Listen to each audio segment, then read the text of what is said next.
Welcome to KS Warriors Ashtanga Ayurvedics webinar series. I would like to start our session today without much further ado because most of our participants are here. So, in a busy, stressful, and toxic world, our physical and mental systems accumulate toxins, causing deterioration in bodily functioning. This eventually weakens our systems, which opens the door for chronic, degenerative, and non-specific diseases to develop.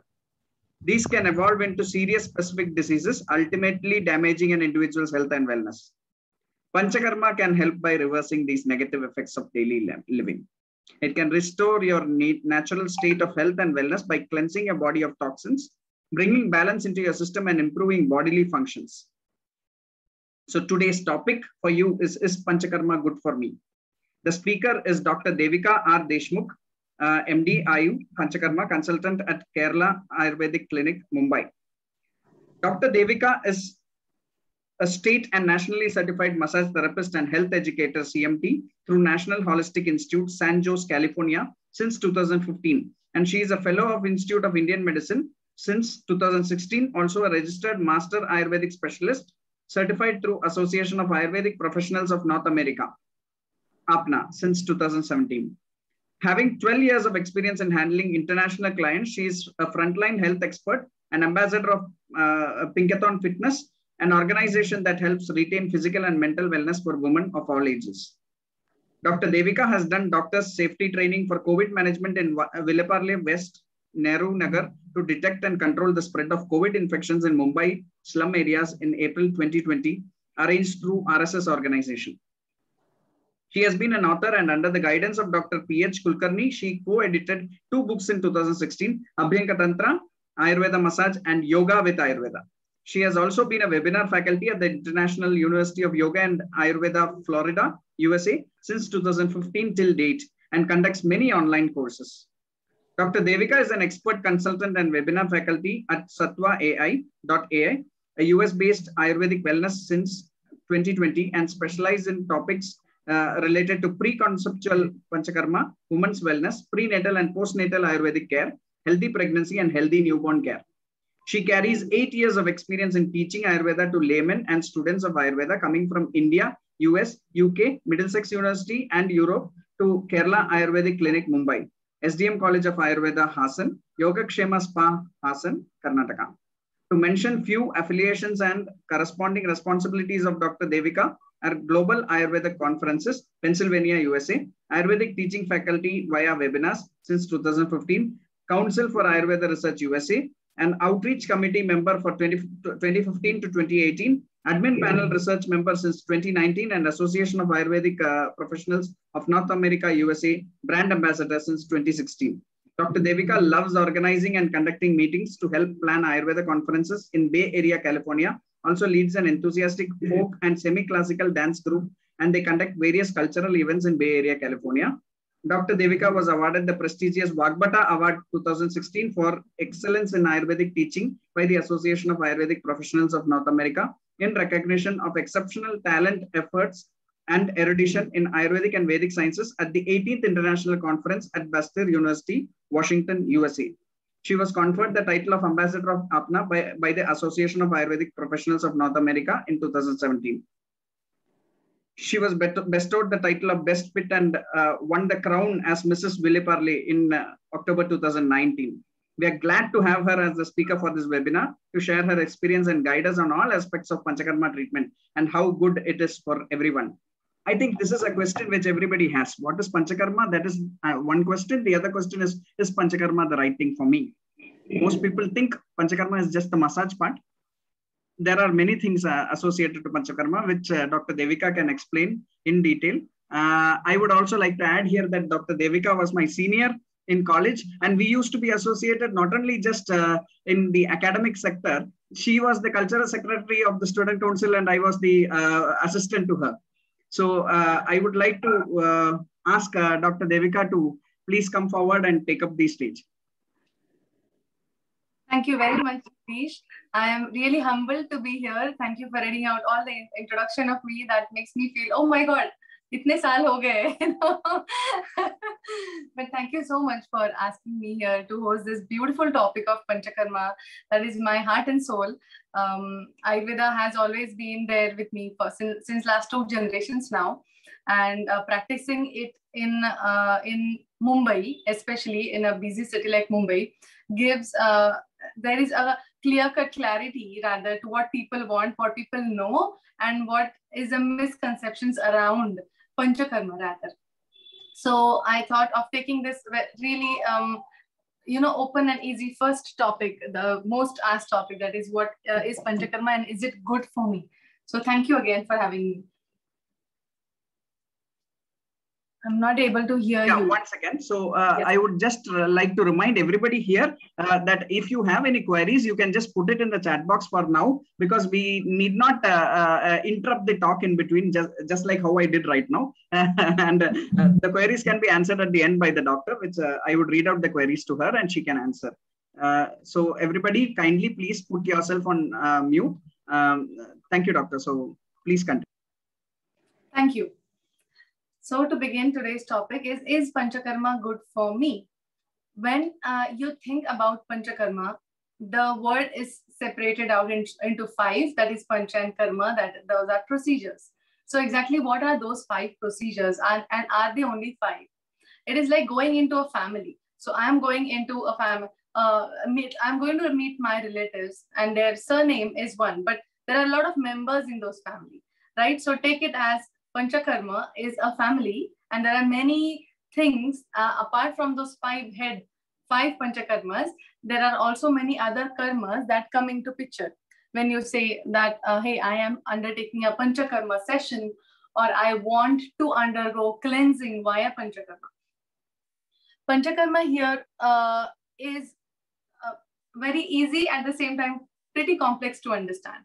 But in a layman's terminology, those are 5 purificatory procedures that we undertake in order to cleanse our mind and body internally as well as externally. So when it is internal and external, of course, there are many more than 5 Panchakarmas. So let us take it as brothers and sisters of these Panchakarma therapies that are important to you with respect to your mind and body purification. So here, in Ayurveda, this is an ancient science which goes back to more than 5,000 years. And when we are thinking that back, there is always something that has been attained by Ayurvedic physicians, or the textbooks that we have of Charaka Samhita, Sushruta. So those are our books from which we get to know more and more about our body and mind.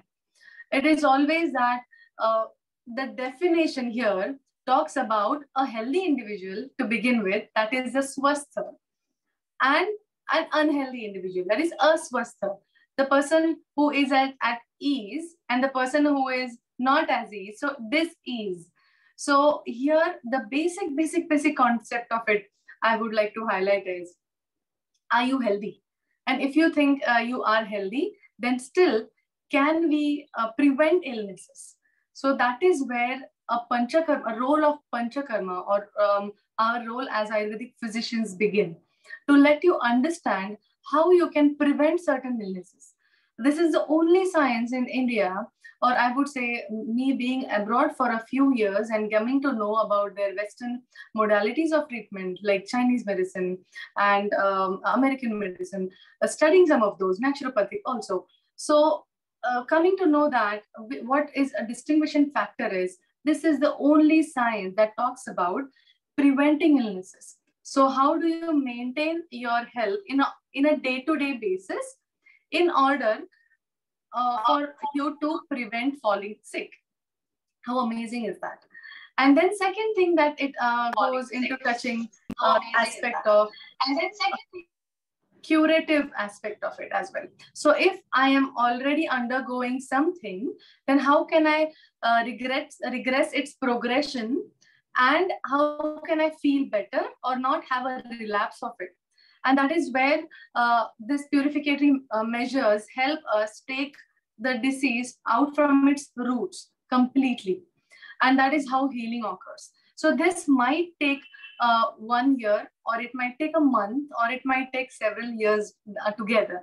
But it all again depends on the chronicity of the disease, whether it is acute or it has been chronic, whether it has been in the genes, or whether it has been something that newly started because of your lifestyle practices.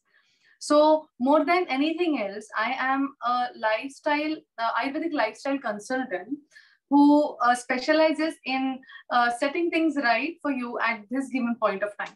So along with the work that you do, the activities that you do, the food you take, and the mental stresses that you're handling, along with the physical strenuous work that you're doing, all of these together, how can you still maintain your health, and how can you still not fall sick from day-to-day illnesses or the illnesses that have been occurring in your family? So in Ayurveda, the basic concept of swastha, the basic concept is swasthasya swasthya rakshanam. Swasthasya, in the sense the person who is already healthy, swasthya rakshanam, to protect his health or her health. Aturasya vikara prasharmanam cha, in the sense to also give anything that cures the ailment of an impulse or ill person. That is what Ayurvedic science is based upon. Again, this is so beautifully mentioned that, for example, let us take a disease or a discomfort as simple as acidity and as complex as acidity. Acidity for one person might be because of certain things. For other person, it might be because of something else. So here the role is to evaluate your mind-body constitution first. The most important thing is knowing your prakriti. What you say is prakrut. In the sense, what do you say, what you are naturally is what we need to evaluate first. So mind-body constitution plays a huge role. Once you come to know your mind-body constitution via talking to an Ayurvedic physician and understanding, letting them understand how you react to circumstances, or how your basic body type is, what foods suit you, what they don't, what doesn't suit you. All of that is first evaluated. So the first thing that you would do, even before understanding or undergoing anything out of Panchakarma, is basically understanding your own mind-body type. That is your mind-body constitution. That is Prakriti. Once you know your Prakriti, it is easier for you again to understand which climate is favorable for you to undergo the Panchakarma you need to. In a healthy individual, the person who is very fit, healthy, and fine, for them, we usually advise yearly once to undergo a purificatory measure. That might not be a 15-day long process. That can be as small as a 5-day long process. Or it also can be a bigger process of a month, depending on what is going on with your health. So now coming down to these 5 Panchakarmas, the first one is emesis, that is Vamana. So here, medicated ghritam or medicated churnams in a powder form mixed with water. All of the medications are given orally, and your gastric cleansing is done, and they come out instantly. So that's the first emesis. That is what is Vamana. Next is Virechanam. Virechanam is medications are taken through mouth, and the gut is completely cleansed. Your stomach, small intestine, large intestine, all of that is cleansed. And through the rectal route, all of that is pushed downwards. So now the movement is not upwards, it's downwards. Okay. Then comes Nasyam. Nasyam is mainly for anything related to your head, neck, and shoulders. That means if to cleanse sinuses, or to anything that is going on with your eyes, or headaches, anything that is going on, even neurological disorders, or tongue, throat, anything going on with your ears, congestions, coughs, all of that is tackled because of by doing nasal therapy. Here we instill a few drops of oil or any medicated mediums through your nose, and then that is, you either sneeze it out, or that comes down the throat and you gargle it out. So that is done as Nasyam. Again, as Vamana and Virechana is done only once. It is not that every day I'm doing that. That's a different form. That is not how it is usually done. But in certain cases, we do have exceptions where we do small parts of Virechanam or Vamanam in a weekly basis. But now that is an exception. Here, Vamana day is one. The main procedure day is one. Before that, there are many pre-procedure things. Just like when you go for an operation. And when you are getting, for example, a knee surgery done, then before that, there are pre-operative care. And then there is an operation and then post-operative care, correct? Similarly, in any Panchakarma, there is a pre-operative care. The whole pre-operative procedure is for 7 days or 10 days. And then one day is the operation. That means one day is our one among the Panchakarma thing. And then next is post-operative care, in the sense post-Panchakarma care. So that will again be 6-7 days, depending on how good your day of the Panchakarma, the day of Vamana or Virechana was. So everything is dependent on one another, but the course of it is about 7 days plus 1 day plus 7 days, about 15 days. Okay, when it is a proper internal detoxification. That is for Vamana and Virechana. But for Nasyam, it is a little longer. Nasyam is not a day's procedure. Usually it is for 7 days or 14 days or 21 days, depending upon what is going on with you and how much purification is necessary for you, depending on the season, on your prakriti, on the state of the disease, on your age. So a lot of things come into the picture, and depending on all these factors, a physician will make a call as to tell you how long the procedure is going to be. It might be on a daily basis, or Nasyam can also be alternate days for 7 days or 10 days, 14 days, depending on that. So that's our third procedure. Vamana, Virechana, Nasya, Basti. Now, Basti is one among the procedures where the enema is given through the rectal route, in the sense through anal route. Now, that can be either a medium of oil-based medicines, or water-based medicines, in the sense decoctions. All of that, depending on your, again, depending on these factors, your age, the season, what's going on with you, and all of these things, and your prakriti, the medicines will be given through the rectal route, and they will cleanse the colon, and it will come back. So it will bring it back down. And the last thing is Rakta Mokshana. Rakta Mokshana is bloodletting. There are many types of it in it again, but you must have seen leeches being applied, or small needles like acupuncture, those kind of needles. There are different various methodologies of bloodletting via through a vein. So that is only a certain amount of blood is let out. That is again for any blood related conditions, or impure blood being in a place, or pitta and rakta related disorders. Now that call again, it needs to be made by the physician and not by a person who comes in, hey, I want to do Rakta Mokshan or something like that. It is not as easy as that, because what you want and what you need might be same or might be different. So always ask a physician before undergoing that.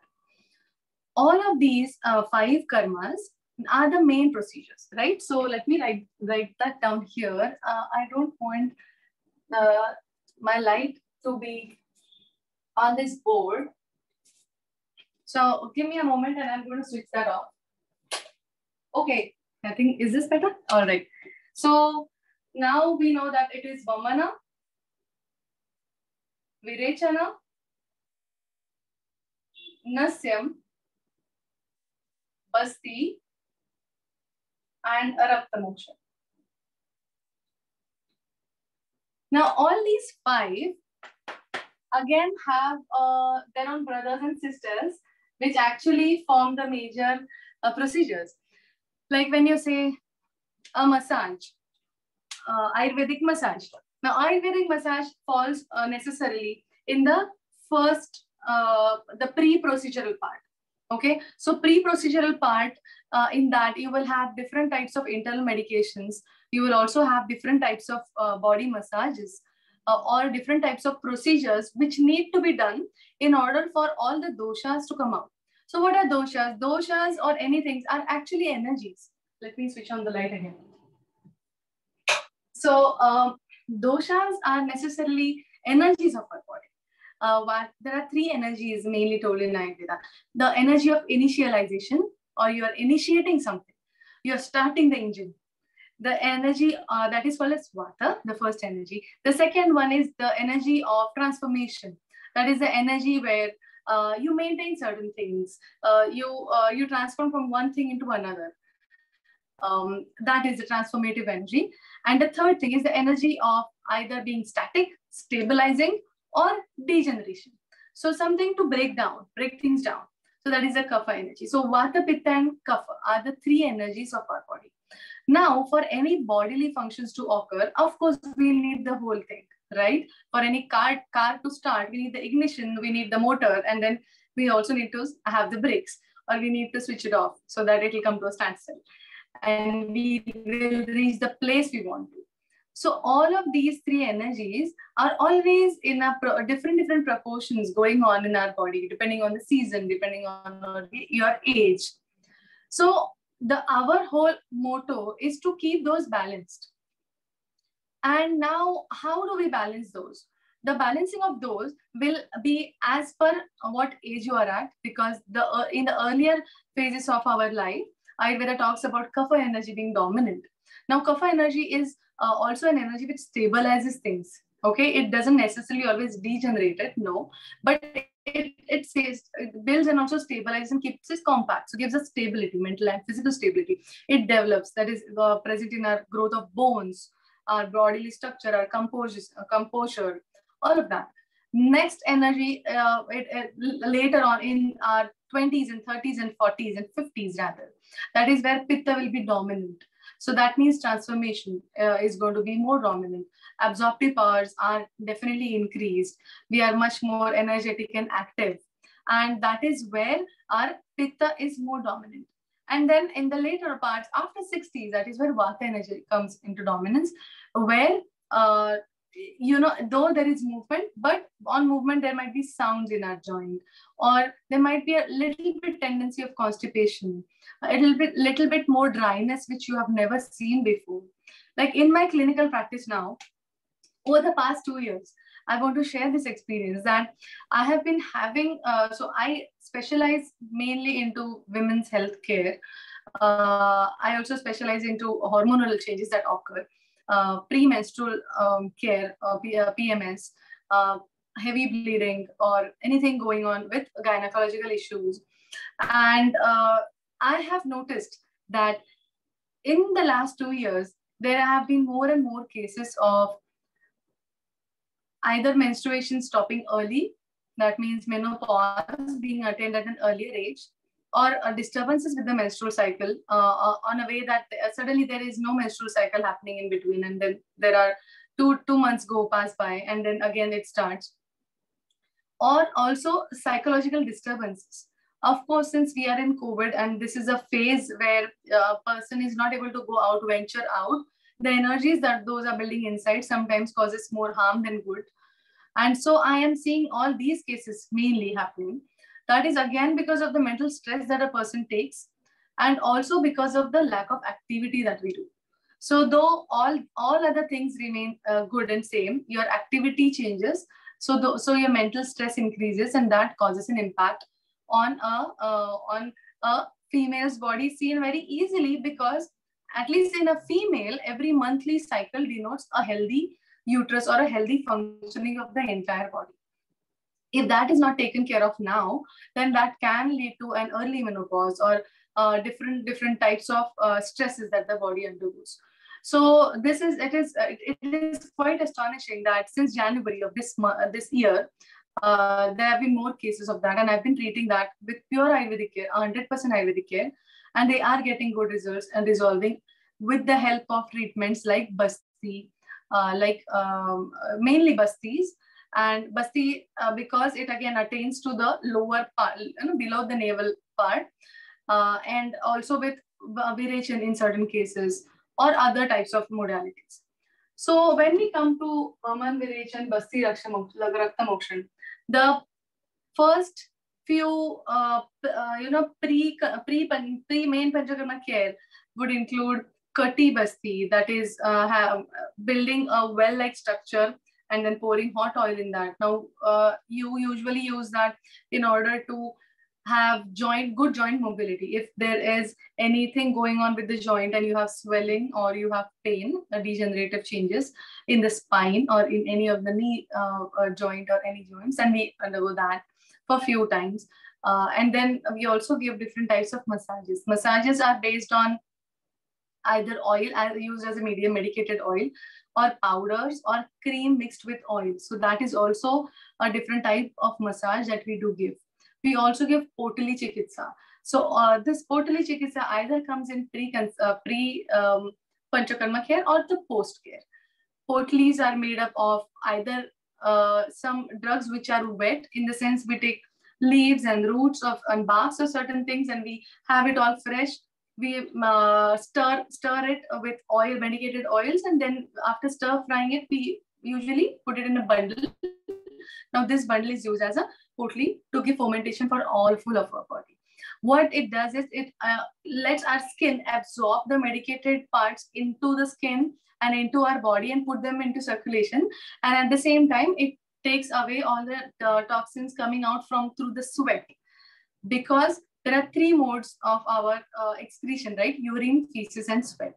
So the person, and skin being the largest organ of our body, through sweat, there are a lot of toxins that are released.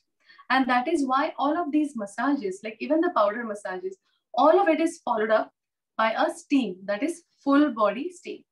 In Ayurveda, we do not give steam over the neck and the head region. So we absolutely don't want the brain to get heated up. We want you to be cool. So that is why we do not give any steam to the neck and up, that is the head and the region. But the lower part below the neck is again lie down, you lie down in the peti steam, and fermentation of medicated things put in water, that is the decoctions, are given. So now that what it does is, the massage usually increases body circulation. At the same time, we are also giving you an internal medicines and internal things to have, so that your detoxifying, or the blood is now slowly getting cleansed. Your excretory functions are working properly. There is no constipation. The gut is slowly getting cleansed. These are all pre-procedures of Panchakarma. And then on the day where your body is ready, also at the same time, after all of these are done, we will be giving you Ghruta-pan, in the sense you are taking medicated ghee internally in a stipulated dosage, again depending on disease, age, prakriti, season, everything. And then for a few days, about 3 to 5 or 7 days, you will be given that. Then on one day, everything that you have taken orally is going to cleanse and come down by Virechana, or cleanse and come up by Vamana, depending on what is going on with you. And then finally, after all of these, after the Panchakarma day is done, then slowly you will reboot the system. It is just like how your mobile, you have a chip in the mobile, which is a card reader and the card. So you store all the files in that. And if there is a virus attack, then you need to take that out and format it. You need to format the chip. And then when you put it back, the full mobile, everything is clean, and there is no virus inside. And then you choose very wisely and put the apps inside. Correct? Then you don't put kachra inside. Similarly happens with our body. When Panchakarma is done, any of these major purificatory things are done, then we need to choose properly, eat properly, be healthy and wise while choosing activities to do, things to eat, and what not to eat. All of this is done in a very gradual process. So you will feel that your energy increases, your mental thought pattern changes. There are a lot more advantages to it. You will feel that your gut is cleansed and you can absorb things much easily, much faster. Your hunger has come back. The unwanted fat, there is an unwanted fat loss of the body. So that is also a good thing. All of these take time. Now, if you hurry during that last 7 days, then you get into complications. So since we don't want you to get into that, we closely monitor you after the Panchakarma also for you to be healthy even later. So now that you know all these basics, I would love to touch a day-to-day topic that will really help, starting with your dinacharya. Which panchakarmas or which things can help you retain a good and healthy life balance. Okay, in the early ages when the child is growing up, a very basic thing that one can do in order to maintain and retain good sinuses and good health, or good overall hair health and skin health, is doing nasya on a very regular basis. Just cow's ghee, a drop of cow's ghee in each nostrils, and then inhaling that at night before going to sleep will maintain that, will not let the person fall sick that often, and will also induce very good sleep. So that is a pratimarsha kind of nasya that we can just do at home and try and remain healthy. Or in old age, when there are cracks in the heels, or leg cramps, or dryness of the skin, then after the bathing, if just coconut oil or sesame oil, depending on the season, if it is hot out there, then coconut oil is good, and if it is cold out there, then sesame oil is good. Just taking it in the palms of your hands, warming it up by your body heat, and applying it to the feet upwards will definitely give relief to the cramps. But that has to be done daily on a very regular basis. Even right now in COVID care, when I got trained last year, and then I was training doctors, be it allopathic, homeopathic, or Ayurvedic, whomever, doctors in general, to go for patient care, because we were actually allocated wards in order to go and do the sampling, because we had to count the number of cases, and it was increasing last year, April. So that time what we were doing is, we were actually asking the doctors to do nasyam on a very regular basis, because that is where you breathe your air from, and that is where the infection first comes in. So if you oleate, it is just easier for you to sneeze out things, or secondly, it traps in a lot of dust, pollution, and particles, that way giving you some advantage towards it. So nasyam, and then taking just steam inhalation, in the sense, let the water be boiled, and then you just take steam inhalation by closing your eyelids for about 5 to 10 minutes. That itself gives release and relief from congestion, sinusitis, rhinitis, all of these disorders on a very regular basis. Another thing that we can do is usage of castor oil. I think I'm talking this now, but our grandfathers, grandmothers, and all of them before have already put that in our as a seed. It is an ancestral knowledge. I feel that they used to take castor oil every 15 days. I still remember my mom telling me, hey, every 15 days they used to give us castor oil, and then they would say that we will give you something nice to eat later in the part of the day. So castor oil is mainly for gut cleansing.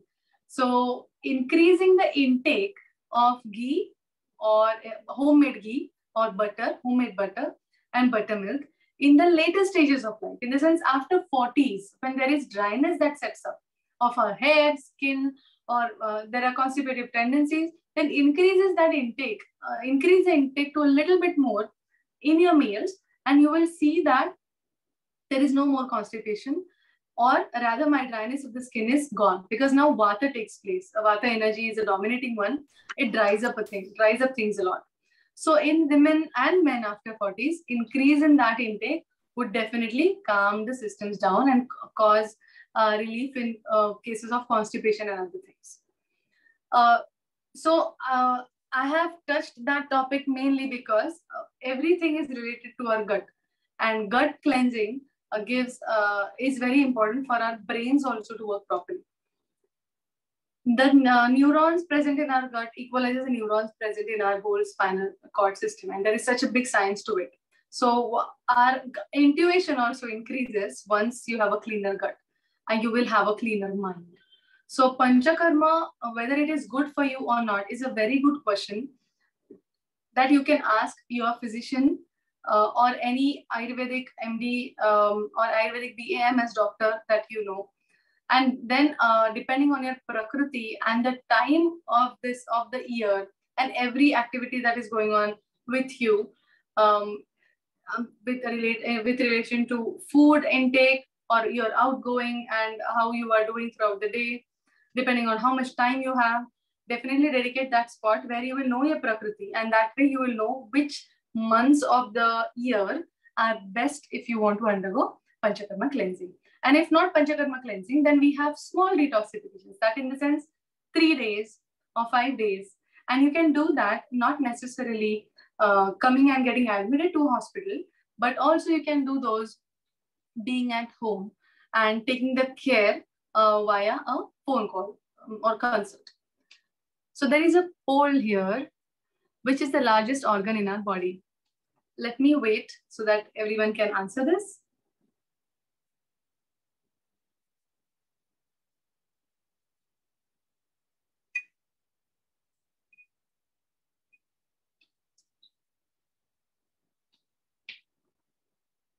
So we were just talking about something where absorption is the biggest, because Girish, am I giving hints to people?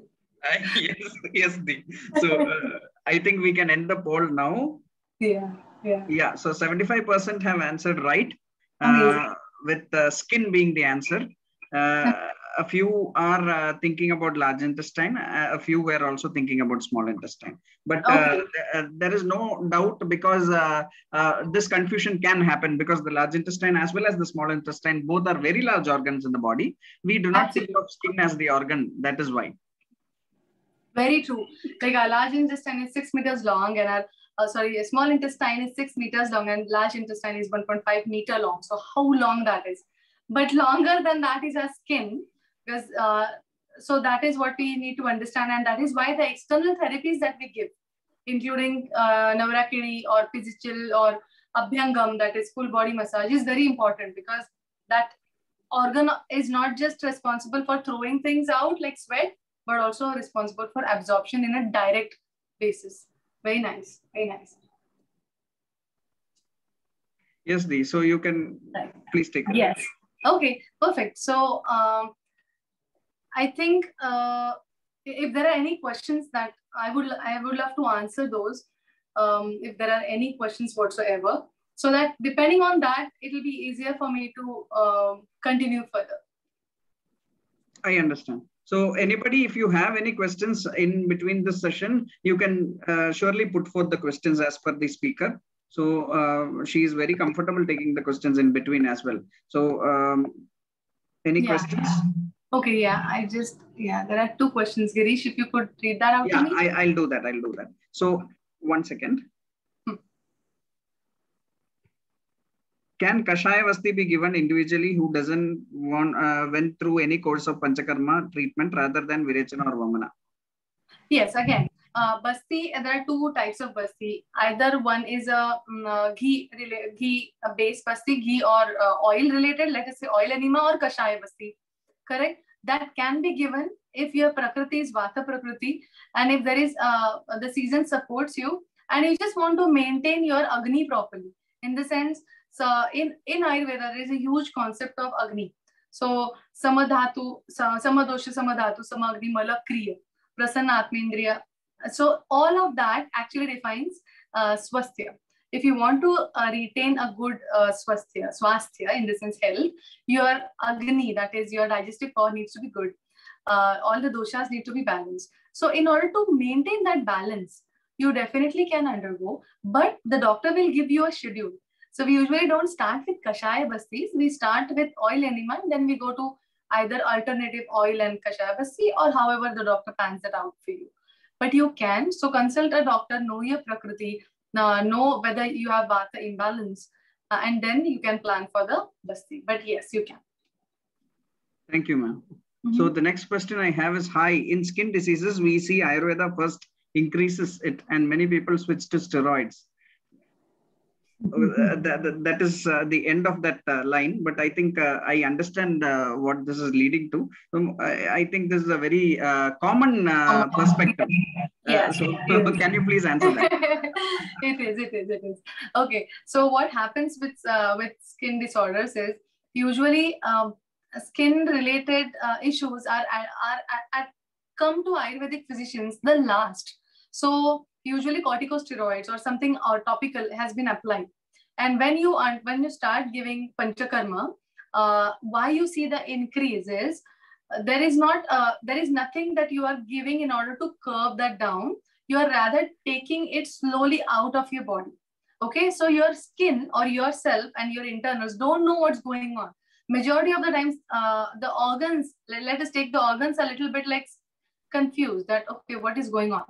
And they try to throw out toxins because we have changed the line of treatment into more of a palliative and then a purificatory phase. Okay, so it is not that when the Ayurvedic medicine start, there is a flare or anything, but you can also take it as before when the milk is boiling, it just comes up a little bit and goes down. Correct? Similarly, when we start giving some good ahara, good vihara, and internal medications, the skin is going to, your blood is going to absorb, but at the same time, it's going to push up certain symptoms and it will come down. But during that time, if you just not change that course, but go with it, things are easier because your body is slowly trying to push things out. So that is what we want, your body to cleanse. So that, I hope I've answered your question. And, Yes, very much. So would you like to continue the talk? We will be having regular questions at the end. We can maybe put forth. But before that, can I put another poll question? Yeah, sure. Go ahead. Let me just see. I hope the question is clear for everybody. Yes. Panchakarma regularly done at home as ancestral knowledge. Very true. I mean, these are not questions which has a pure, complete yes or no answer. So these are questions which people can, have different opinions as well. So this is absolutely. But this is good. This is good. Yeah, we also learned from it. Very true.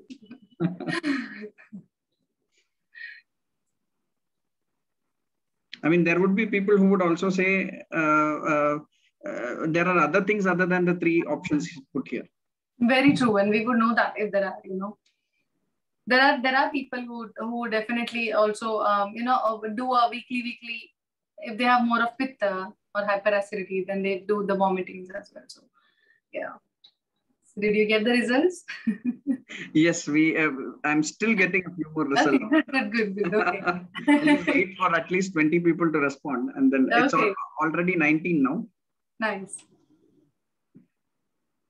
Yeah. So 75% believe castor oil gut cleansing, and you also mentioned it. There are 25% who believe medicated ghee intake is also present. So nobody has put forth the induced vomiting. Oh, induced vomiting, yeah. That is also one among those things where, induced vomiting in the sense you take Saindav namak or you take rock salt and put it in water and just drink and induce vomiting in order for the acidic levels to go down. That also can be done, but usually ancestral, we don't talk about it. People don't usually share that. Yeah, good. So, yes, ma'am. So those are things which were good questions, which people would like to answer. So would you like to continue? Yeah, well, I was just about to, so we did talk about 5 panchakarmas. We did talk about prakriti. We did talk about what things can help and early, us to not age early or rather take the vata down. So I have come to a place where our retaining health is more important than curing something. And I think in COVID times, now it has become even more evident because we see a huge public now being aware of their health. Initially, they did not understand this, but now they do. So in my experience also, I see a lot of people coming in at a first bout of cough. And initially, it was not like that. It was like, oh, I have cough all the time, but I'm okay with it. I'm managing it with Allegra. So, people come with that. So that's an awareness, and that's a good awareness that we have got. So I'm okay with answering questions now. Okay. So the next question is, other than ghee inhalation, castor oil consumption, and coconut oil massage for feet, What else can be done at home for overall benefits? Okay, there are so many things that you can do at home. But first of all, let me mention like 4 or 5 of them so that you can use that. One thing is using Triphala Churnam. So you get good quality Triphala Churnam. Have half a teaspoon of it in a glass full of water. And in the morning times, every day after brushing, just gargle.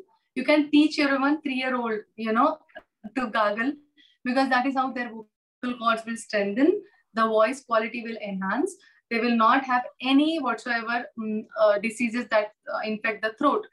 So kids can have ice creams finally, but if you take care of the throat. So that is something that you can do on a very regular basis. Another thing is, along with the same Triphala Churnam, you can also massage your gums. Now that is something which a pregnant lady or later in 70s and 80s, a bleeding gums becomes an issue, or swelling of the gums. Sometimes it is a food particle in between 2 teeth, that gets lodged, and just massaging the gum actually strengthens that part, the circulation, that particle comes out. So I've seen that happening in some of my cases. Again, in pregnancy, because of increase in blood volume, you have bleeding gums as a complication. So massaging your gums will actually strengthen your teeth. So that also can be done on a very regular basis. The second thing.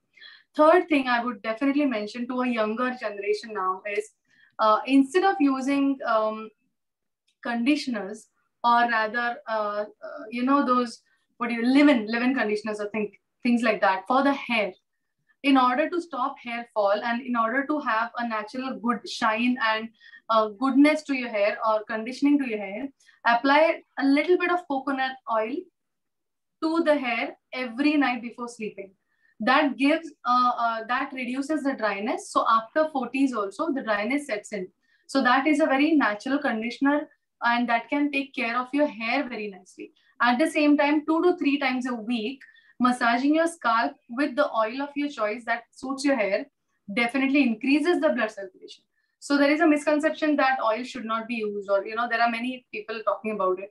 And that is not good, because initially in 2030s and or early 40s, it is good. But after 40s, especially because nowadays we see that there are a lot of hair straightenings and things and beauty parlors that the young generation is now involved in at a very early age. You see hair breakage, you see graying of hair, you see falling of hair. I have many patients who are young girls of 18 with gray hair. So take care of your hair by oiling them every night. And then fourth thing is, again, using always and always using a more natural mask, face mask, or even feet mask, because those are the areas where you will feel heat is increased. So definitely go with multani mitti or something like that for your feet or face, rather than going with a face pack that you will get on a printed label, because you don't know when that was made. So go with something which is much, much more fresher. And the last tip I would give is, starting from kids and ending till adults, like at an age of 80, 85, go for Karna Puranam. Now, Karna Puranam not necessarily is putting more drops of, a stream of oil in your ears. No, but 2 to 3 drops is very good, because it will take care of the oil wax. Your oil wax will also come out easily. And lots of patients of tinnitus, ringing in the ears and things going on with the ear canal, all of them respond very well if they just put 2 drops of ear drops in both the oils every night before sleeping, and then plug your ears with cotton. So yeah, those are 4-5 tips for you. I hope that helps. Thank you. So moving on to the next question. Also, one of my relatives who underwent Panchakarma for eczema under a very qualified doctor saw that her patches increased during a few days after Panchakarma. So does Panchakarma increase the disease? Okay. All right. Here we are at the skin question again, but I'm glad that you asked me that question. What happens with the skin condition is, usually it is chronic. Panchakarma will take away toxins, but for example, if your glass is full, it will empty the glass. But because of the predisposing factors present in the body itself, the glass is still going to get full after some time. Or you will start, the factors which are still inside the body will still show up on the skin. Okay, that will again need a detoxification after a few months of time. So after a few months, you will need another course of Panchakarma. It is not that once you do a Panchakarma cleansing, everything goes away and you are okay and you don't have the disease at all. If the disease is of more severity, then that is how we understand the severity of it. Is once you undergo Panchakarma, you feel a little relief, and if it again starts showing up in different areas, that means you need the cleansing for more number of times. So hold on to that. Sometimes it takes 3 to 4 years for the whole thing to go out of the body and for the body to stop generating that, things that is causing the disease. And slowly it will cleanse. Imagine our whole body, how much time it will take for the whole blood to get purified and for it to be cleansed. Give it time, but don't lose patience on it, and you will see the results. Yes, ma'am. So I have a very personalized question here. Somebody's brother is 19 years old. He was diagnosed with AIHA in 2014 when he was 13 and was tampered with steroids and was in remission for about a year. Now, 1 week ago, he was diagnosed with SLE and has again been started on steroids. Can he take Panchakarma and can he be cured or reverse the autoimmune disorder? Well, autoimmune disorders are very tricky to handle because here you will have a major role of already he is at a very young age. So the growth needs certain nutrients, but at the same time, chemicals coming from different medicines also affect that. Yes, we can control that, but it is, I do not think it is completely curable at this age. You will need to keep trying because ahara and vihara, a lot of it depends on that. What happens in autoimmune disorder is our own body cells are eating our own body cells. So even if you send the soldiers, it's like the internal soldier fighting. They do not recognize something else as a pathogen which is coming from outside. Rather than that, they are involved in eating our own body cells. So that is why it becomes complicated. But in certain individuals with good immune systems and by following Pathya and Apathya very well and taking the medications, slowly you can dissolve that chain and go ahead with it. But yes, going with an conservative or allopathic outlook, you will have the symptoms going down, but after a stage again it will come up. So if that is what you're right now involved in, since he's 13 years of age till 19 years of age, then I would definitely say that go in a holistic approach with Ayurveda, because majority of the times autoimmune diseases are related to the gut and to the mental stresses. So both of them need to be tackled holistically. So Ayurveda will help in that if you take a good opinion from a renowned physician or someone you know. Thank you, ma'am. So the next question is, can we post children, means age more than 6 years, for Panchakarma, especially Virechana, if disease not come under control by internal medication? Well, now that depends not on the age of the baby only or the kid only, but his body weight as well, as how fragile the person is or how strong the person is. It depends on multiple factors. We can give internal castor oil as the most safest thing for cleansing, but again, dosage needs to be calculated very meticulously. So always consult a doctor before giving the internal Virechana above 6-year-old. But you can give it, you can, but it depends upon the doctor and the dosage, and also what the body weight of the kid is, what ailment he's suffering from. Will just giving that help, or will that he might need other medications along with this? This question is actually put forth by a doctor, so I think he is asking for a thumbs up for the practice.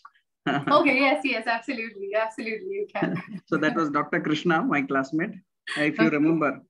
Yes. So we have why Panchakarma contraindicated in Sthaulya people? Sthaulya, no, it is well. The thing is, Ayurveda talks about different types, and there are 8 different individuals in which Panchakarma or any other big procedures, intense procedures are to be avoided. Sthaulya here means obese, but then how obese, or is it like overweight? Is it obese? Is it way to beyond? So Panchakarma in those people who are way beyond their body weight, more than overweight or in the obese category, in them, why avoiding it is because you will not see the results immediately on their bodies. Second thing, their heart needs to take up that much. It is too much of a thing for, it might be too big of a deal for them. So how slowly we can do that is slowly reduce the weight by palliative procedures, in internal medications, exercise mainly, and activity, and ahara and vihara. And once the body weight slowly starts coming down is when you can indulge in all the procedures like, Potli or Udvartanam, all other procedures. Slowly, when you see the water weight coming down, and then only you can indulge in Panchakarma as an intense procedure, because otherwise the heart will not be able to take it. And that is why it is in that.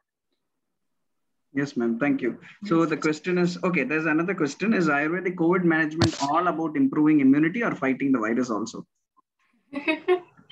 So that's a very good question. It is both. It is definitely both. I have had a lot of patients whom I have treated being at home, coming positive on a very daily basis, having phone calls and knowing what they're monitoring them very regularly, giving Ayurvedic care. So it definitely increases your the power inside you to fight the virus, and at the same time not let it to multiply, because you're following good habits, you are having good medications, you are doing, like I said, nasyam, gargling, all of those things, and you're keeping yourself safe. Yes, it is both.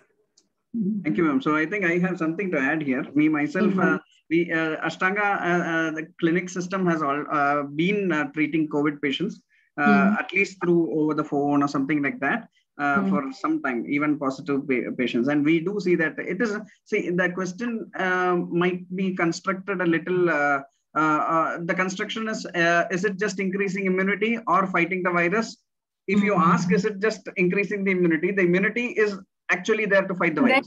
So, absolutely. The act of immunity is that. So I think it is not an antiviral.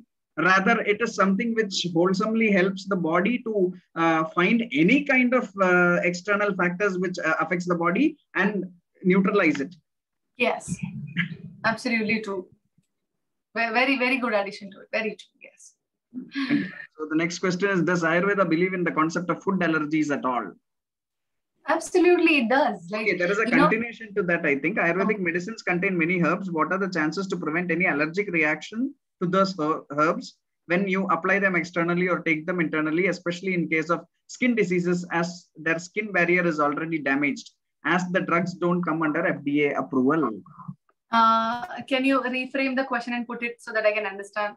Yeah, so does Ayurveda believe in the concept of food allergy is one question. And the question is also that since Ayurveda has a lot of herbs in it, and a few people can have allergic reactions to the herbs when you apply them externally or take them internally, especially in case of skin diseases. So because specifically, mostly because the skin barrier is already damaged. So is this going to be taken care of? So as the drugs don't come under FDA approval. Okay. So one thing, does Ayurveda believe in food allergies? I said yes, because it is not the food that is damaging you. It is your absorptive power, which is bad. And that is why you are getting allergic to it. Correct? So the food is not the allergen. Your internal mechanism is not acting fine. It's acting weird.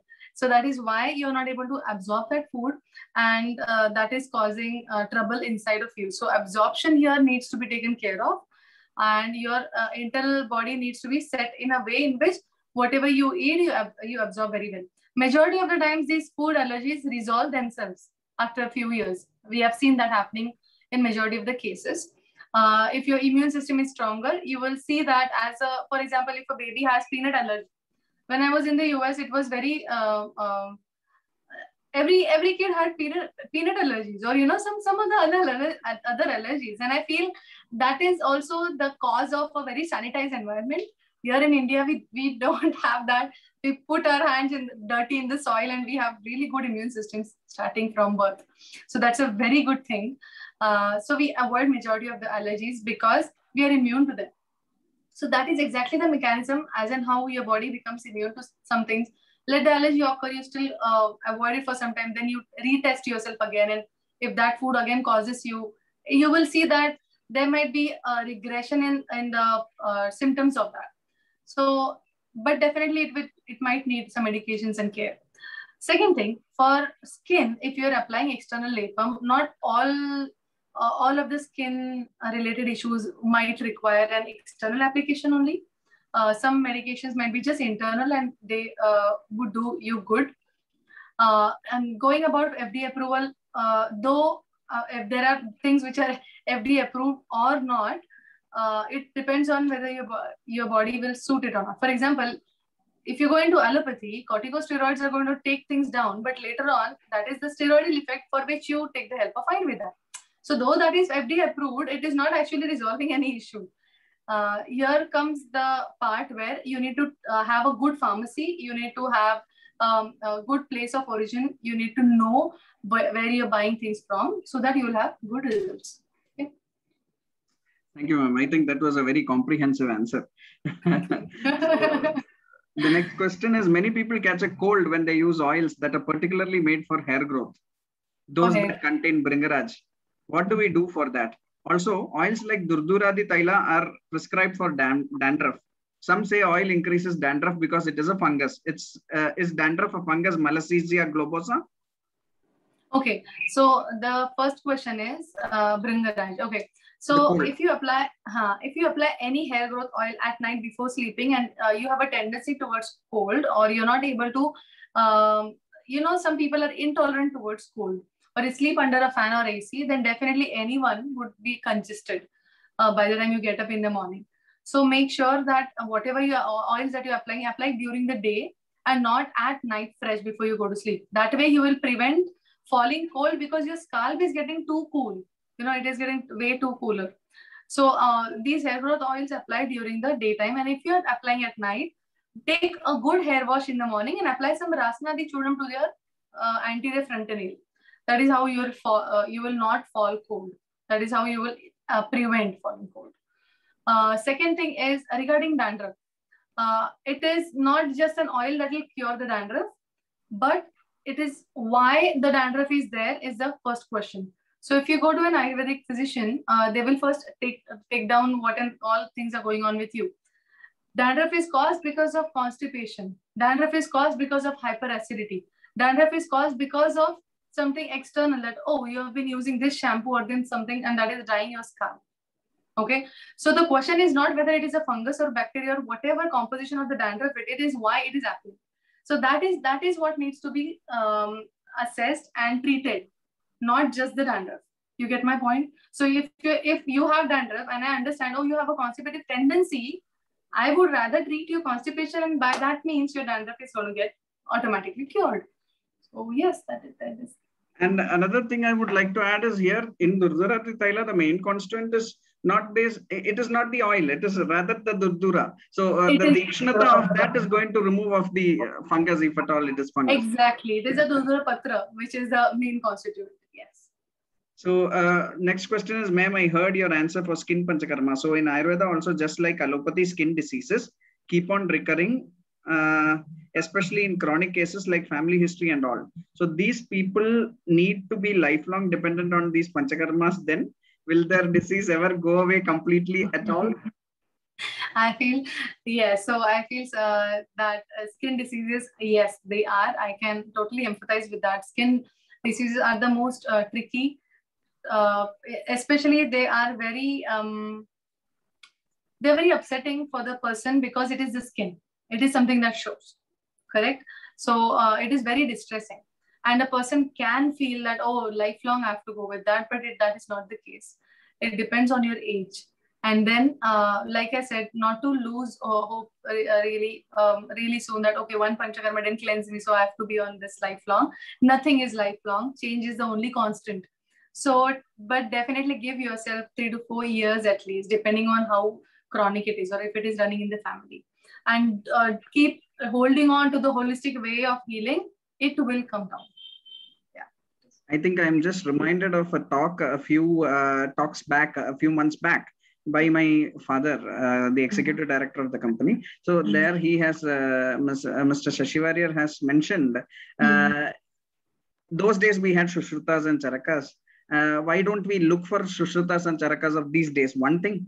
So if such, then we should be looking at the right doctor also. I don't say every doctor is, a doctor is wrong because he is not able to treat. I just say that the right doctor for the right disease would know when to refer. So that is how a doctor would be. So if I am seeing a case and I'm not able to treat this, I should know when I should be referring and to where. Very true. And I would like to add to what you said. Very true. You absolutely rightly said. There are limitations to what you can do as a physician, right?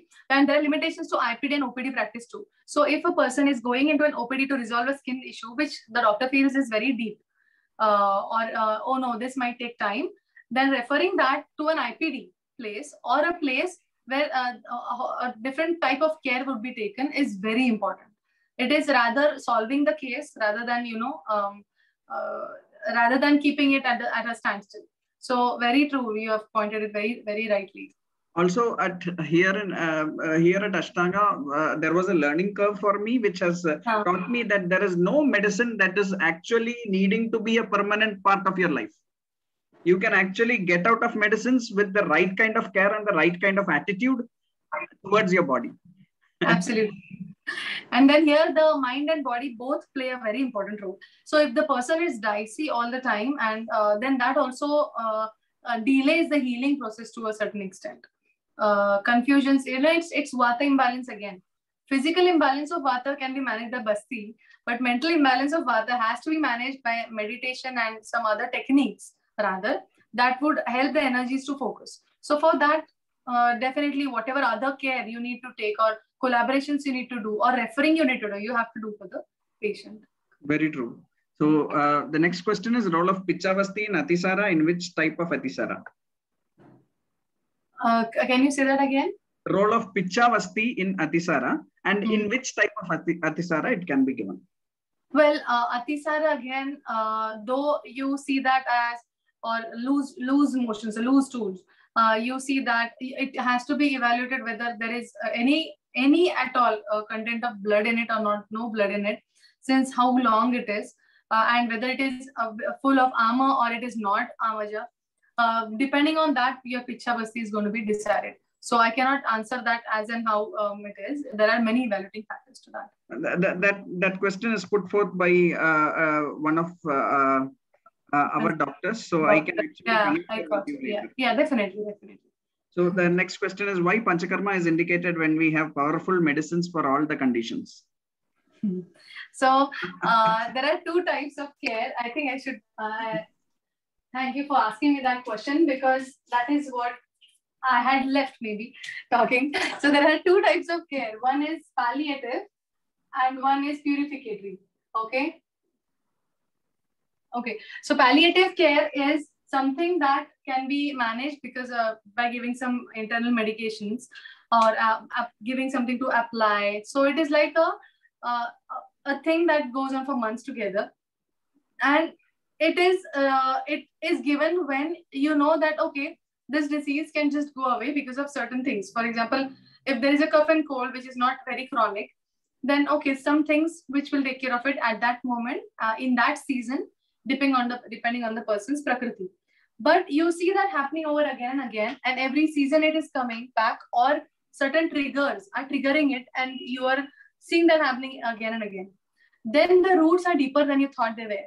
So here the palliative care is not going to be enough.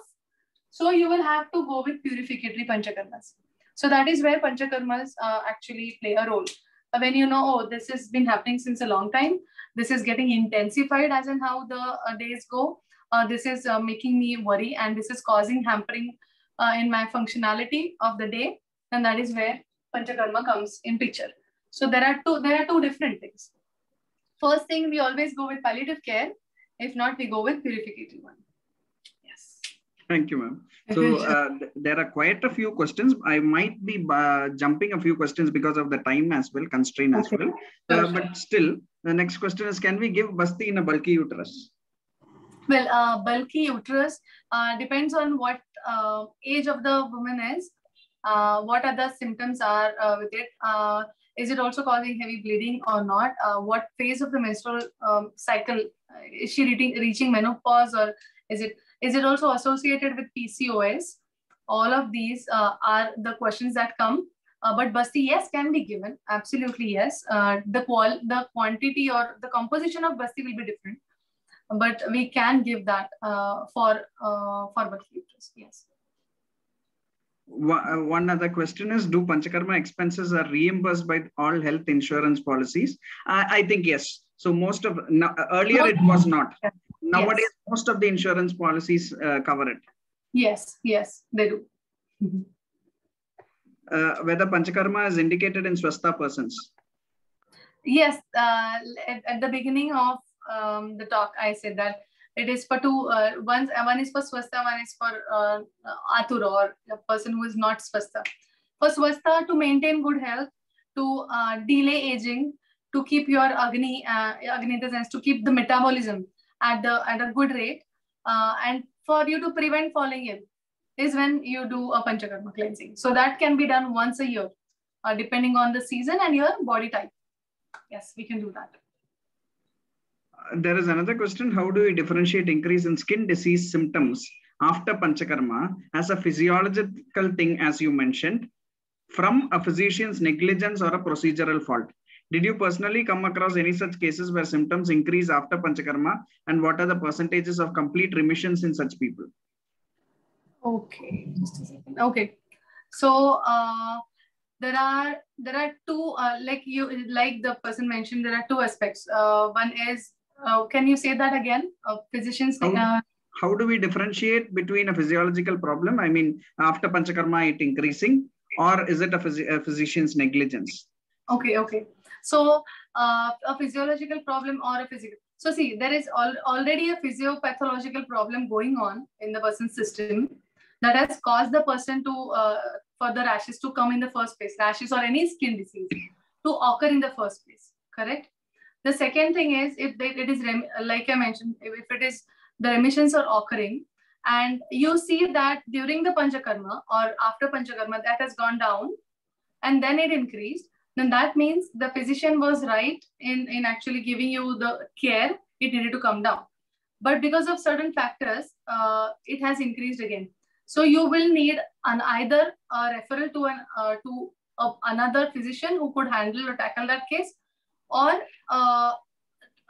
the Panchakarma to be taken for a longer period of time. So that might be every seasonal, and depending, because every season the internal medications are going to change, the external therapies are going to change depending on the season, or referral to a IPD practice or something else that would give you a good result.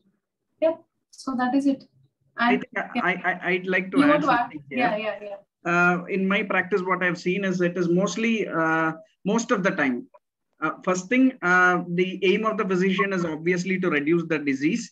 And most of the time it does happen. But the problem here also is that it is not just stuck with the physician's negligence. If at all that happens, I don't say it does not happen, but it can happen. But there is also something which people do not understand and people do not address. Most of the patients don't listen to the things which they need to follow when they do any procedures in Ayurveda. So if at all, I mean, not everything has a strict patya or anything like that. There are few things which need to be taken care of. So specifically when you're undergoing a Virechana, and if you're not following the patya during that time, you go and have your heavy foods or spicy foods at that time, that's going to increase the problem here. Now, the problem is not of the medicine or of the physician, but they usually point out to the physician as well. Yes. Tell you what they have done. Absolutely true, Girish. I totally agree to that. There are 4 aspects of to healing. You know, 2 of them are with the physician, the other 2 are with the patient. So you will do your the work of giving the medicine, giving the chart, giving the diet, giving the activity, exercise, and everything, even the mental exercises. But if they are not followed, then that is not that comes back. So usually here both of that is involved. It is not only, you know, the doctor ne galat kiya hai, या फिर the medicines are not working. It's not like that. True. Thank you. Very true. So after that,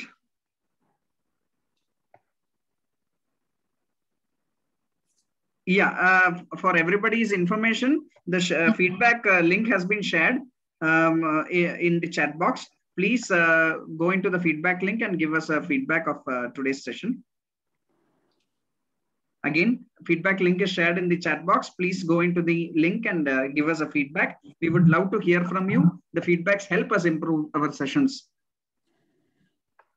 Earlier, when you were talking about the oil for the hair and all that, I was just remembering something. We have a formulation started by one of our very senior doctors who is no more now, Kesia. So this Kesia, okay, for conventional use, we can call it a shampoo, but it's not exactly just a shampoo or a conditioner. So this in Kerala, there used to be a practice, and the ladies used to go to the temple pond for bathing. They used to specifically pick out certain plants and flowers and then make a paste out of it and use it to cleanse the hair. So that makes them leaves the hair smooth always. So that kind of a combination is Kesia, which we have right now. So Kesia Scalp Care, it is called. We also have a Kesia hair oil, which is specifically for hair growth and dandruff. It is an all-rounder there. So it's not something like this is anti-dandruff. It's not like I have a physician for my fingers and I have another physician for my nose. So it's not like that. So this is an all-rounder here. One thing. The second thing is I also feel that most of the hair oils, there are general hair oils, yes, but it would also be great if you can go and take a doctor's advice and then select the oil. The doctor would do it specifically, because if you have certain issues like, for example, I have a deviated nasal septum, I might not be able to use Neeli Bringadi hair oil, which works for many people. I might not be able to use it and get the same effect. So I might even catch a cold, and that can be detrimental for my health. So it is always great if you can have a very specific personalized advice on any part of your body. I don't say it's a consultation. I say at least, you know, discuss about the Prakriti aspect, which Dr. Devika had mentioned earlier. So the Ayurvedic doctor here is not just a physician. The doctor is a friend. The Ayurvedic doctor is somebody who is going to, you know, take care of your the whole aspect of your health. Absolutely true. Absolutely true.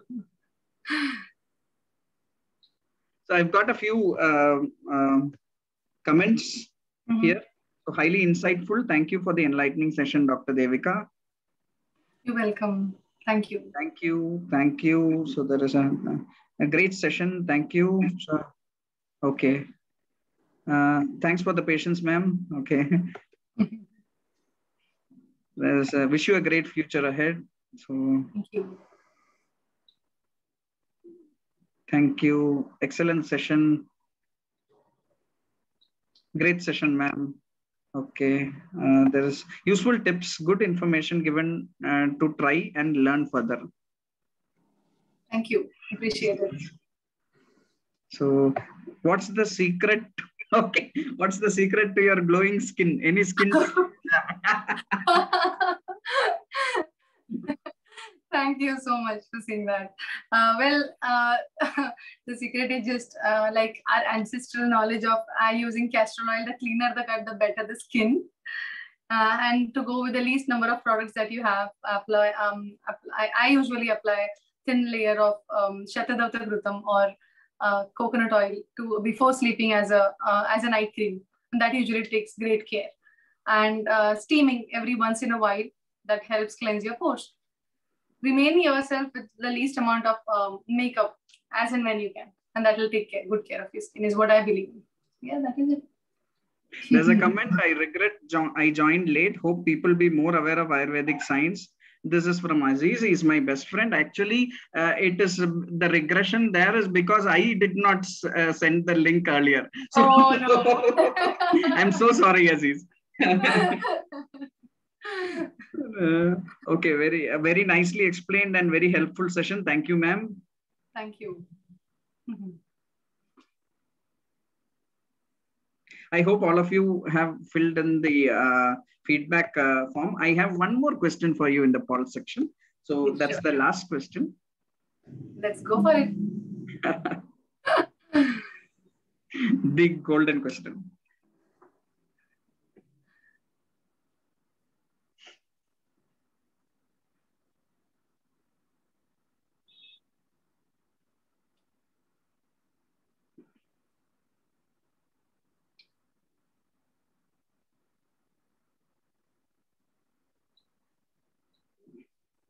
Very few have answered yet. Waiting for a few more to answer. Okay. So there was a question I remember about being, have you had any experiences with skin diseases? The skin part, yes.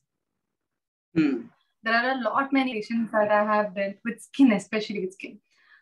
Urticaria, or a lot many conditions where there is allergic rashes and on the scalp as well, or sometimes.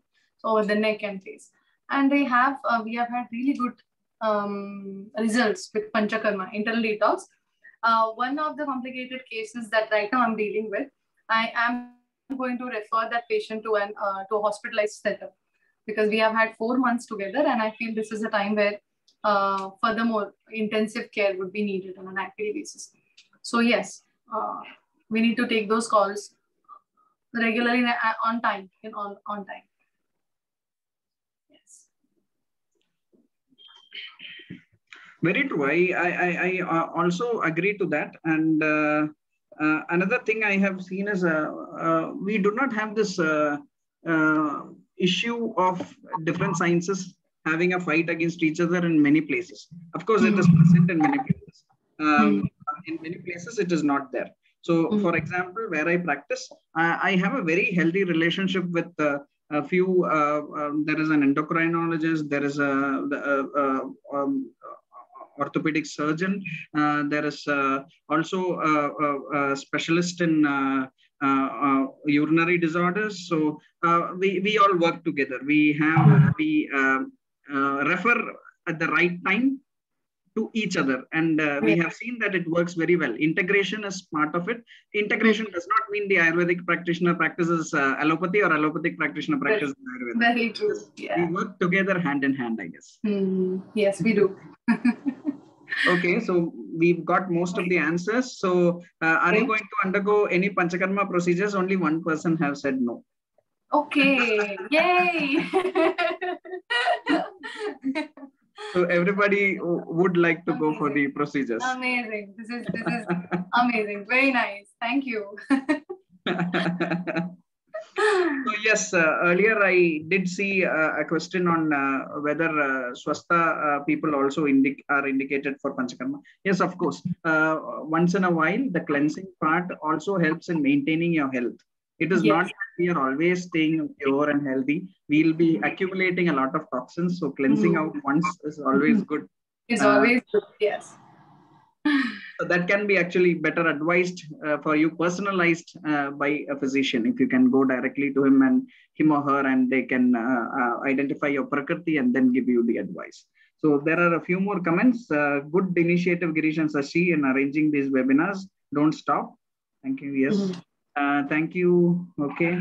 So nice of you, Dr. Devika, for this eye opener on Panchakarma. Thank you. If we do Panchakarma for Swastha people, can any hidden or suppressed toxins come to surface and cause a new disease?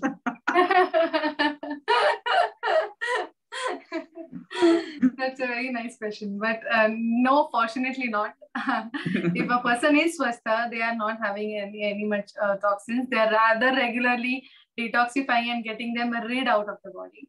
So it is like catching up things and throwing it out of the body. So nothing will crop up after Panchakarma, but after that 1 day of Panchakarma and like pre-procedures and then procedure and post-procedure, that is when usually I've seen in my experience that people feel like going and eating a burger or having some slice of pizza. And that is where you totally, the effect of Panchakarma is gone. And rather something else can come up. So be very, very cautious of that. After Panchakarma, after undergoing Panchakarma, the stipulated time period for which your physician has told you, okay, you should not be eating this, be stuck to that. That is the hardest part, I think. Rather than the pre-procedure or the procedure, it is after what you eat, and that takes a good thing on your health, or it takes a toll. So you have to be very cautious of that. And after that period, stipulated period of time, still eating healthy is what your mantra should be. So that will not. It still is also dependent on who you go to for the advice. I would seriously be, we need to be seriously cautious in these times. Going to any doctor as such, not just an Ayurvedic doctor, any doctor, if you go, you need to, it is not that the doctor is going to be bad. You go with that preconceived notion. No, but it is mostly, you can identify that when the doctor takes in all your aspects. He understands all your aspects, questions all your aspects, and then comes to a conclusion. That I think is the ideal doctor who can give you the proper advice, because he knows every part of you. So absolutely. Absolutely. That is one thing. Second thing is Panchakarma, if at all you are swastha, you don't have, just like Devika said, you don't have any issues. Another thing is, you can identify that. It is very simple. You just start listening to your body. Now, if you have an issue, that it will be shown in some small way or the other. For example, you might not feel hungry in the proper times. Proper times is not say 9 o'clock or afternoon 1 o'clock or evening 8 o'clock. No, what I say is the proper time for your earlier food. You know what you've eaten, and you can guess to some extent how long it would have taken for you to digest, because you had it earlier also. So if you do not get hunger in the proper time, or at least over a period of 12 hours, if you do not get hunger, so there is something wrong with you. Or if you are very hungry within half an hour, so that also can be a sign. So it is not just the hunger. So something, maybe you've eaten something and you feel a headache coming up. Most of the time you just, dismiss it because you're busy with other things. But once you start listening to your body, you will only correct it without even going to a doctor. So if your body asks for water, you go and drink water. Most of the time you keep it aside, and then over a chronic period of time, you will finally have to go to the doctor. So I think listening to the body is the first thing which you need to do. Very true. Very, very good piece of advice, Girish. I really appreciate that. Fine tune into your gut, fine tune into your instincts, and that will tell you a lot of things. Very good piece of advice. Okay, so there is, so on a lighter note, you can binge on junk food for a while if you have strong Agni then.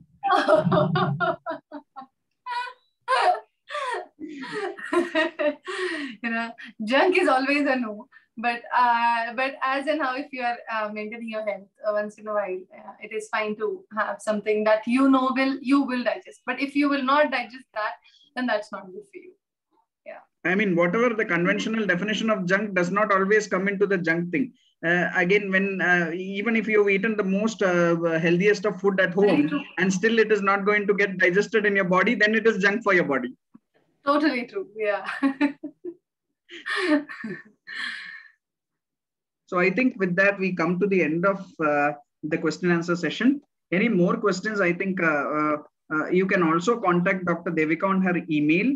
Would you like to put your email there on the board, Doctor? Yeah, sure. So let me put my email ID here. I am located in Mumbai, in Vilepale East.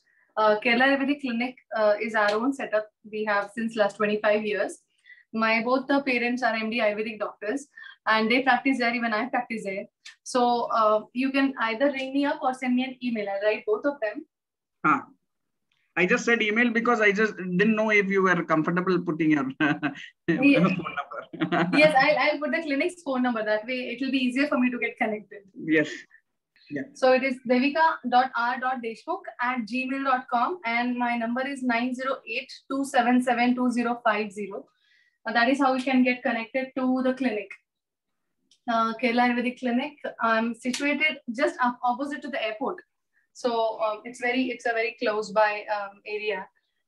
It's really easier to connect from the metro station to, or from the railways to, or from the airport as well.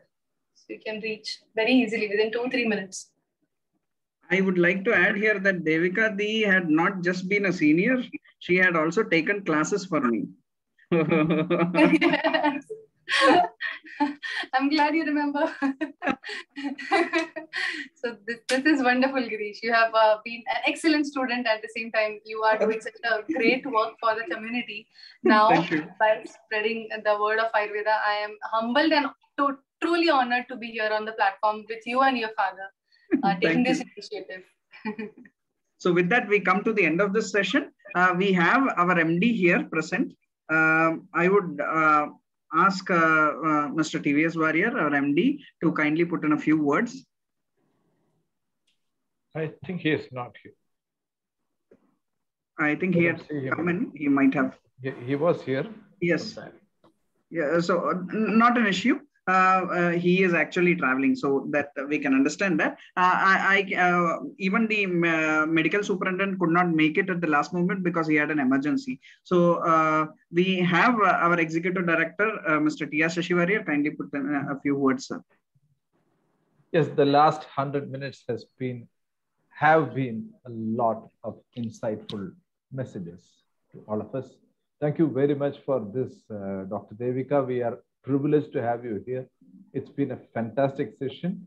I'm sure our listeners have got some good messages from you, which they can use in practice in their homes. They can always consult people, doctors around them so that they get well. You have also described yourself as a lifestyle expert on lifestyle, so which is very appropriate for the present. You are not calling yourself as a doctor, you're calling yourself as an expert on lifestyle. And that is the right word for an Ayurvedic physician, because he does give lifestyle advices and not being just a doctor curing diseases. I think curing diseases is a little lesser than a lifestyle advisor. So all the best, very best to your practice in future. So I think this was the same person who you, Girish, mentioned to me for referring to my friend. Yes, yes. Yes, yes. I have referred one of my friends, my schoolmates, Pragna Chandarana, to you. I hope she contacts you on this. She wanted to do Panchakarma, and I have asked her to come to you. So thank you very much for being here. It has been a fantastic session. I'm sure all of us have enjoyed. Thank you. All of us have gained a lot from your session. Thank you very much.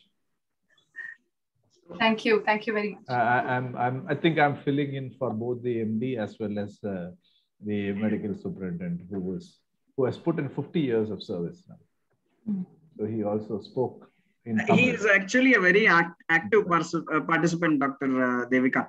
He would have a few questions for you and all that, and he would like to add a few words also. He usually does that, but since he's slightly indisposed right now with something on the emergency side, so that's why he's not here. So otherwise, we would have got a few good questions from him as well. So we really missed him. Yes, yes. Practitioner and what do you say? He's a 1971 graduate. Okay. That sums it up. Yeah, yes. Absolutely.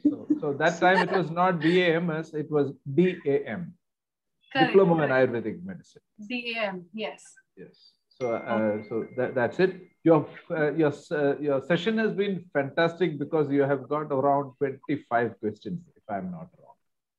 Out of 29 people sitting there, 25 questions is a fantastic number. Thank you. Thank you so much. That has helped us sum the whole thing. Yes. Thank you very much. Thank you very much. All right.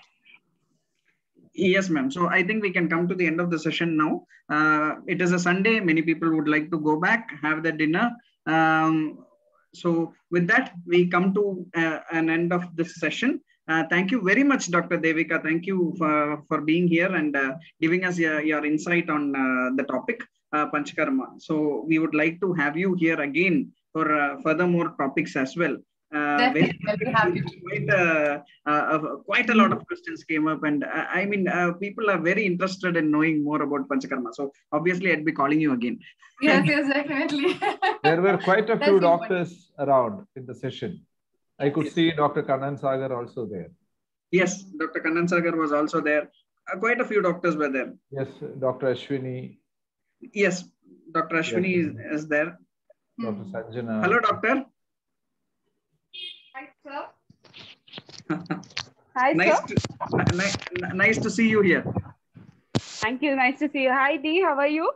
I'm doing good. How are you? So good to see you here. Same, ma'am. Okay, so we can come to the end of the session now. So thank you, everybody. Thank you for being present. Please come again for another vibrant session the next month, coming month, every second Sunday at 6:30 p.m. We would like to have very vibrant questions from you all as well. All of you who have put in your feedbacks would be getting a certificate for joining the session within 24 hours. We need 24 hours to process the details. So thank you all. Thank you so much. Thank you for your time, Dr. Devika, and all the others who were listening. Thank you so much for all of you for coming in. Thank you again. Take care. Bye. Bye-bye.